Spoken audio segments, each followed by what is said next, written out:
So this is the second way that a question asks you to simplify. So they could say simplify, or they could say write as a single logarithm. Now, when you have more than one log law in a question, the order sort of matters. Can you see that you have adding here? You also have a number out in front. So as far as our log laws are concerned, we have this log law from our formula sheet, and we have this log law. What letters do they use? M and M.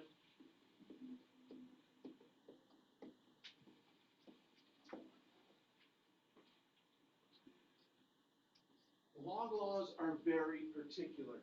If you use one and it's not in the right form, everything goes wrong after that. So we have to be very particular. Notice that the first log law only works if there's no coefficients other than a 1 in front. It's a log plus a log. And in this question, I have a log plus 3 logs. So I would not be able to use the top log law yet because of that 3. However, I could say, oh, what can I do with the number out in front? I have a log law that says a number out in front can move in as an exponent. So I could do that first. So for A, the first thing I'm going to do is move that 3 in as an exponent.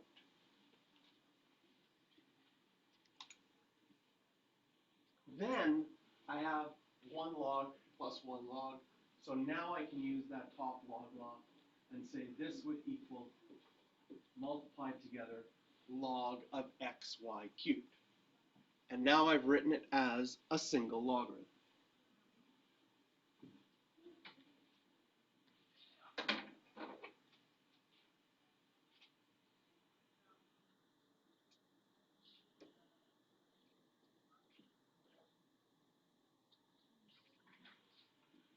I'm going to show you a shortcut. It's not really a shortcut. But in B, and then I'll write a note off to the side afterwards. In B, again, we have numbers in front. So the very first thing you always do is, because you're adding and subtracting log laws, only works if coefficients are 1. So the first thing I'm going to do is I'm going to move in all of those numbers out in front as exponents.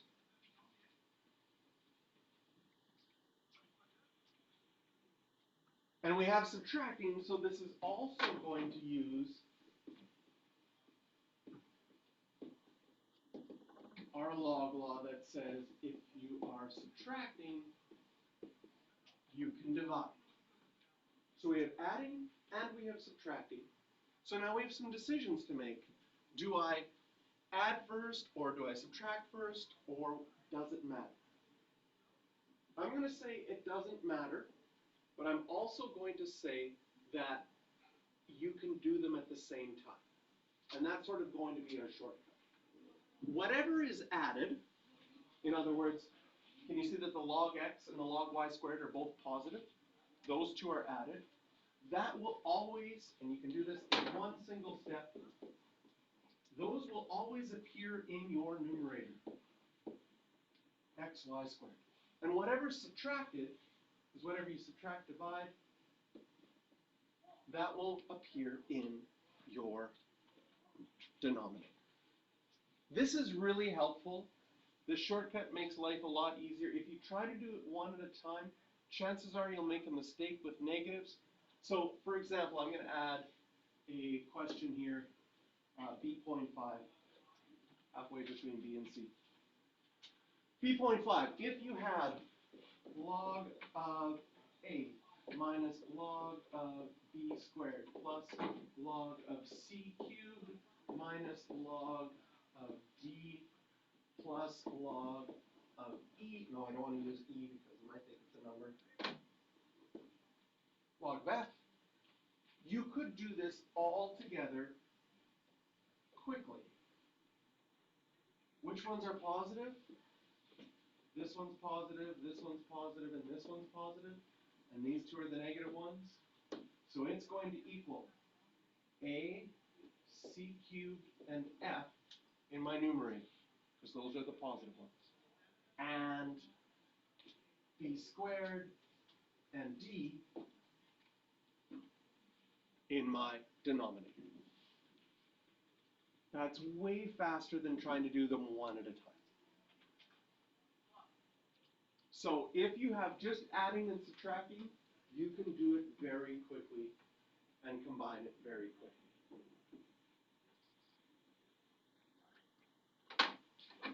Now question C is a little bit tricky because they have log 2 of 6 minus 3.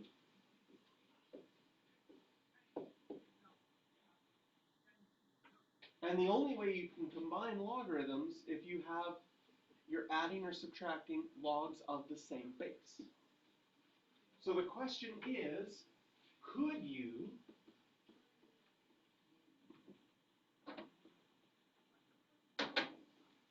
do this?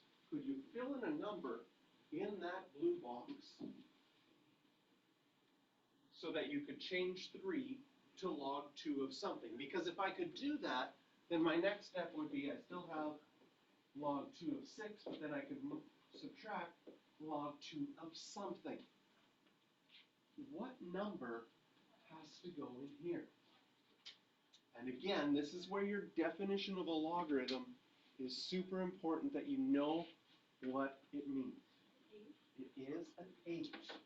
Because remember, this is, in a logarithm, this is the exponent. This is the base. So if the base is 2 and the exponent is 3, the number in that box has to be an 8. So then I can change this to log 2x, log 2 of 6 minus log 2 of 8.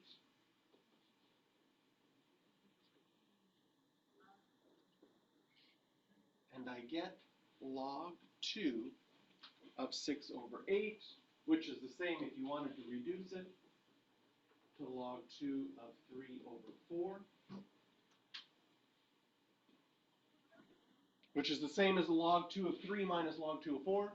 You can play around. Oh, this could, I'm sorry. It looks like it's fun to play around with. For example, can you see that if I played around and went the other way, I could now write this as log 2 of 3 minus log 2 of 4. Would you agree? Because now I'm expanding it. And what is log 2 of 4?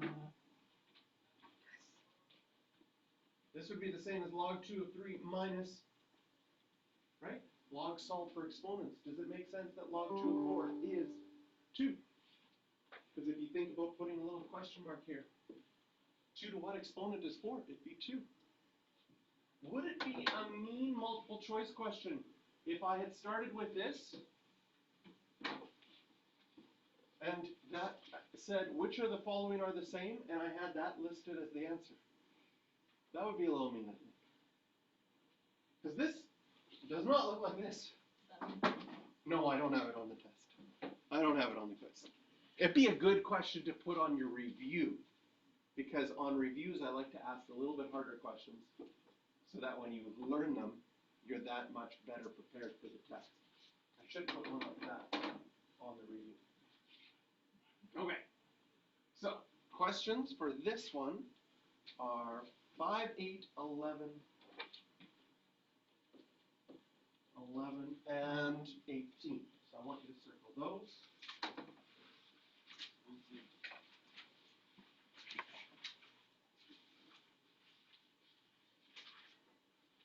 Yes.